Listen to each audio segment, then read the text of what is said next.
Hi, sixth graders. This live class is intended to help you with your next assignment, which will be to get ready for a debate speech. You're not going to actually do the speech in the next assignment, but you're going to prepare for one and fill out a graphic organizer table in order to do that. So, the assignment is to plan and practice for a debate by introducing a position and argue it with reasons and evidence. So, vocabulary you'll need to know for this assignment is a motion is a statement that sets the topic for the debate. Opposition is disagreement with the motion. Position is a particular point of view or attitude on a question or issue. Proposition is agreement with the motion, and refutation is a statement proving something is false. Okay, so keep those in mind as we go through so you can find out what to do. So what is debate? A debate is a formal way to present persuasive speeches. Typically, debates are held in teams. The motion or the topic of the debate is presented, and teams each have a chance to present their positions. The proposition team argues in support of the motion, so that means you agree with it. The opposition team argues against the motion. Teams then are each given a chance to present a refutation. So this is when the team presents statements that would prove the other team's information to be false. Debates typically do not end in agreement, but debate allows for a deep conversation on the topic. Excuse me. Formal debates do not use insults, emotional appeals, or bias. Debates draw on facts and textual evidence, or things that you find written in text, as well as critical thinking skills to try to persuade others to agree with your viewpoint.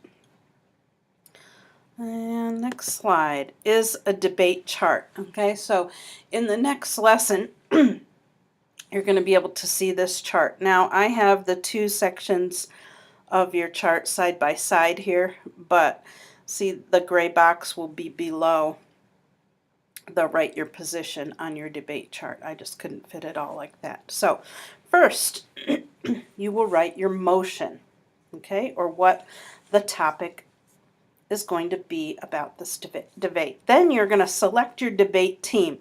So you're going to circle either proposition, that you agree with the motion you're going to write, or opposition, that you disagree with the motion.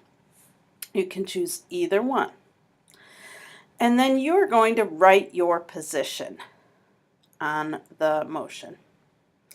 Okay, after you do fill out that part, you're going to go to the gray box part, and you're going to write the viewpoint, your viewpoint on the motion in the light gray box. Then you're going to write your support of your viewpoint. So you're going to have to find facts that will support your viewpoint. Then you are going to have to look for an opposing viewpoint. Okay, so even though you are in support of whichever stance you take on the motion, you're going to have to think of what others might say that would be opposing, in opposition to this viewpoint. And then at the very bottom, you're going to have to write two refutations. Okay, we'll get into that more in a minute. So, step one is the motion. The motion you will be debating is the United States should ban the development of genetically modified crops. So on the top line of the organizer, write the motion. So in other words, you're going to go to your organizer chart and motion. Under motion, you are going to write this: the United States should ban the development of genetically modified crops. Okay? So you don't get to pick any motion you want. This is the motion you need to write there. Okay, and just a little chart about genetically modified crops. The most genetically modified crops in the U.S., as this is a fact, are soy, cotton, corn, and canola. Okay, so after you write your motion, you're going to choose proposition or opposition team. Okay, now remember, here was your motion. The United States should ban the development of genetically modified crops. If you agree with that statement, then you are going to be on the proposition team if you think the United States should ban genetically modified crops. Okay, and if you are opposed to that statement, that means you're against the statement, not against genetically modified crops. If you are against this statement, the United States should ban the development of genetically modified crops. Okay? So in other words, if you think they shouldn't ban, then you're disagreeing with that. So you are on the opposition. Okay? So using the research you have conducted on the GMO articles in the lessons, pros versus cons, and gathering evidence and preparing for discussion, you will now decide if you are be on the proposition or opposition. Remember, proposition is in favor of the motion. Opposition is disagreeing with the motion. Okay, so you already know a little bit about GMO crops, as you've learned in your last few lessons. Okay, see this blue highlighted and underlined phrase here, GMO articles? In the next lesson, you'll be able to click on that and it'll be able to remind you of the GMO articles that you read. So remember that proposition agrees with the motion, opposition does not agree with the motion. So on your organizer, circle the debate team you will argue with. So remember, here's your organizer chart. You're going to circle proposition or opposition. Okay? Let's go on. You should have motion filled in and you should have circled proposition or opposition. So now, your next step is going to be research. An essential component to effective debating is research in support of your position. In the lessons, pros versus cons, gathering evidence, and preparing for discussion, you completed research that showed the pros and cons of GM food. You developed a T-chart to find evidence supporting pro or con arguments. Further, you created an outline detailing your position on GM food. Now you will take this information and synthesize it or put it together to complete the debate organizer. Okay, and like I said, in the next lesson, you'll be able to, you should be able to click and find that organizer. If not, it's really easy just to rewatch this video and draw this organizer on your paper on your own. Next, more research. You will choose 2 of your strongest arguments in support of your position. You will write these in the viewpoint column. So remember, you're going to go back to your arguments in support of your position from your previous lessons. And going back to the debate chart, you're going to write those 2 things in this viewpoint column right here. Okay, you will then support your arguments with textual evidence gathered in the lessons. That means phrases and sentences that you found in the lessons that would support your position. Okay, those same lessons that we've been talking about. And it's a strong textual evidence is essential for good debates. Look for quotations and details from the text to support your arguments.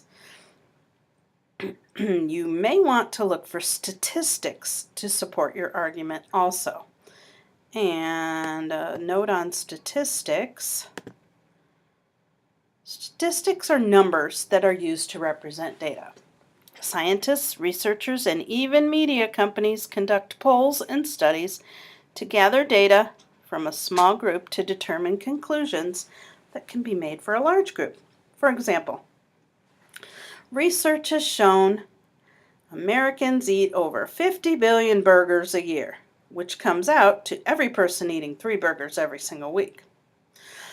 So while not everyone likes burgers or eats burgers 3 times a week, this is how the researchers decided to interpret these numbers from their study. Statistics can be tricky to interpret. You must carefully look at the statistics and think critically about the explanation. Make sure the statistics come from a credible source and the author does not show bias towards the subject. Make sure they're actual facts you're finding if you decide to include statistics. Okay, now we're going on to opposing viewpoint. So you write a possible opposing viewpoint, and the example they're using here, which you are not going to use about cell phones. Okay, remember you're talking about GM food. Okay, so there's an example. The motion was every child should have a cell phone. And the debate team is the proposition, so they agree with the motion. So their support, remember you're supposed to write 2 things in support of your viewpoint. So one was cell phones allow children to be in constant contact with their parents. And children can quickly contact their parents if they are in trouble or lost. So now, as an example, they're thinking of a possible opposing viewpoint to cell phones, make sure children are safe. The opposition might say, cell phones don't always help children contact parents. Having no cell phone signal or a dead battery makes the phone useless. So you're going to think of an opposing viewpoint to your stance on banning GM food. And you're going to write it in your opposing viewpoint column. Okay? Write the opposing viewpoint, like cell phones don't always help children contact parents, and then write why. Having no cell signal or a dead battery makes the phone useless. Okay, so you'll write the opposing viewpoint, and then you're going to do your refutation. So your final step in preparing for your debate is writing 2 refutation statements. In these statements, you're trying to prove that points from the opposite side are false. So you're thinking about the opposite side's viewpoints or positions. What do you think will be the 2 strongest arguments the opposite side might use? First, you have to think about that. What are the reasons the other side might give in support of these arguments?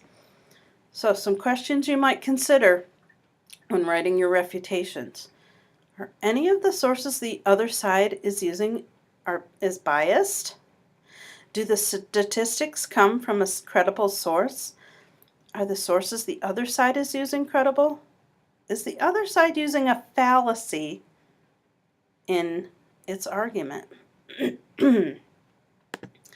So more on refutation. To refute an argument, you must argue against it. On your organizer, write 2 refutation statements. And there's example refutations in the next column. So in parentheses, you have to write what the opposition might say. So they might say, cell phones are a distraction. Now you have to refute that statement or try to say things that prove them wrong. Cell phones are not always a distraction and can be used as learning tools, such as by setting reminders when homework projects are due. Now another opposing viewpoint that you're imagining is opposition will say the small screens on cell phones can ruin children's eyes. And you want to refute that saying, no research has shown that using a cell phone, even for long periods of time, has any health risks. Okay, remember, you're not writing on cell phones, you're writing on your position on GM foods. Okay, and thinking of the opposite viewpoint, then trying to prove them wrong. So your job now. You will now create your organizer in preparation for your debate speech. So go into the next lesson And if you can't find the place to click on, come back to this video and draw your organizer on your paper, similar to the one I had in the previous slide, and I'll show it to you real quick. This one, okay? If you can't find it in the next, write it on your own paper. And then you may upload your final graphic organizer. Remember to attach it to your assignment, or you can type your information into the essay box. Make sure to review the rubric, which can be found at the end of the debate speech assignment prior to submitting your final project. Because if you look at the rubric, it'll make sure, it's almost like a checklist of what you have to make sure you need. Yes, and you need to spell correctly and use grammar correctly. Do you have any questions? If you do, please contact me before you're submitting your debate speech so that I can help you. And since you're watching the video, you must call me for credit after watching. And there's both of my phone numbers. If you can't get me at one, try the other. If you need to leave a message, please leave a message on both. And good luck on this, and I will talk to you later. Bye.